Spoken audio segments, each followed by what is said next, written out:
So welcome to our short video on result orientation.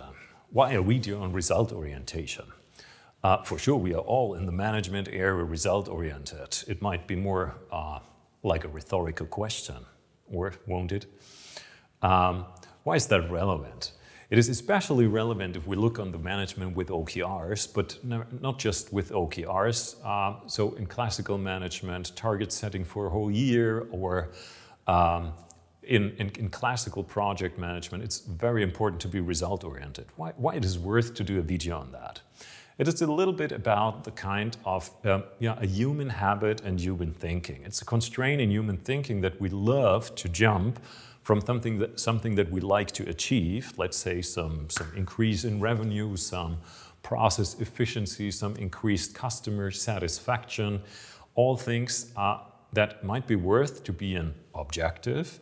And we love to jump to the actions. The normal kind how we manage topics privately or in our company-wise is that we jump from the objective to the actions.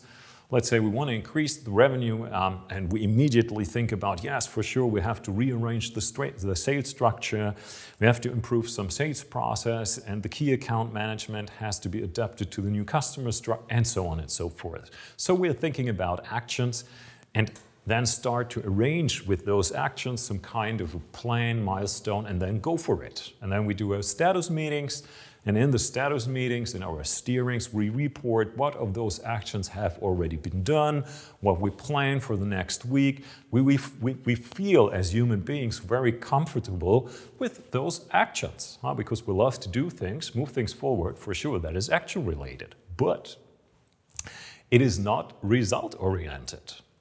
Because this focusing on the so-called inputs are the actions and resources that we're going to use to achieve something, they just hopefully lead to the effect, the impact that we'd like to achieve. The thing is, and it's sometimes a kind of a tragedy, that especially in some more complex projects, we arrange huge plans around these actions, and then we stick to that plan because we have to report against that plan. And we work through that plan and hopefully achieve what we wanted to achieve. But perhaps there is a shorter, faster, easier way to achieve the same results. But this is not planned. And so that's the tragedy of classical project management. And so it's important to know that this kind of thinking is happening in our mind. And in our status meetings, if you do good status meetings, you're not talking about input. The motto is there, know how. It's not about the how. Not like knowledge, it's know-how. Not about the how. It must be about the why and the what. So it is worth to be very precise and train yourself in differentiating your thinking between input, output, outcome, and impact. To make that clear using a very simple example. Let's stick with this revenue example. An impact is always an entrepreneurial end effect. There is an increase in revenue, a reduction in costs, or something else that is really an end effect, like market share, customer satisfaction, employee satisfaction, things like that. That's the impact. The actions that you're going to undertake is the input, but there in between are the most important result-oriented management tools, which are the output and the outcome. In that little example, it might be the impact is well, we want to achieve some increased revenue. The outcome is always the immediate preceding effect before the impact happens. In that little example, that could be, let's say, the hit rate, the increase in the hit rate. The output is always the immediate effect of what we do, the input. So in this effect, perhaps our input is doing sales training. The immediate effect of the sales training would be a deeper knowledge of our salespeople in the products. And out of that might happen an increase in the hit rate, which is the outcome that results in some increased revenue. So we have input, output, outcome, and impact. Just a little different next example on that. Let's say we want to reduce the run-through time in some process. The run-through time in some process might be some outcome. It's not an impact, because the impact might be the cost savings that we achieve. Well, you already realize target setting, wise and good target setting is about impact and or outcome. The same is to objective in OKRs. Objective in OKRs just consists solely out of impact and or outcome. So we want to achieve some run-through time in some process. The output before that might be the number of identified process potentials.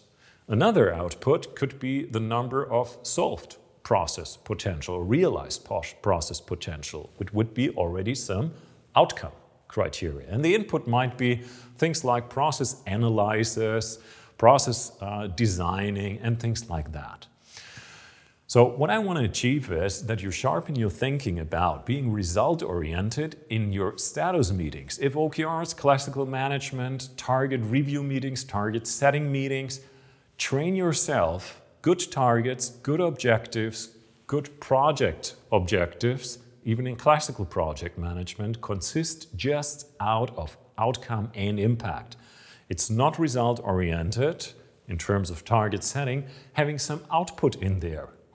It's not worth to talk about output. An output might be, hey, in half a year we want to have some concept for the digitalization of product XYZ. A concept of something is always just on paper.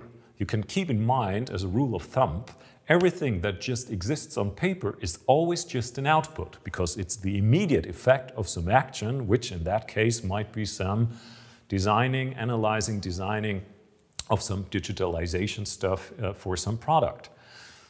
Because it's not worth to talk about that, and we are always looking, especially in using OKRs, to achieve at least some outcome. So having some pilot that already shows some realized potential, some MVP or NVP to something, the rule of thumb there is an objective at least has to consist of some outcome or impact. So that's about the logic. Being result-oriented in meetings means not talking about input, not talking about the actions that you plan to undertake or that you have done or plan to do. A good steering meeting is about know-how, not about the how. It's about the why, which is the impact, and the what might be the outcome and or output. So far, thank you very much.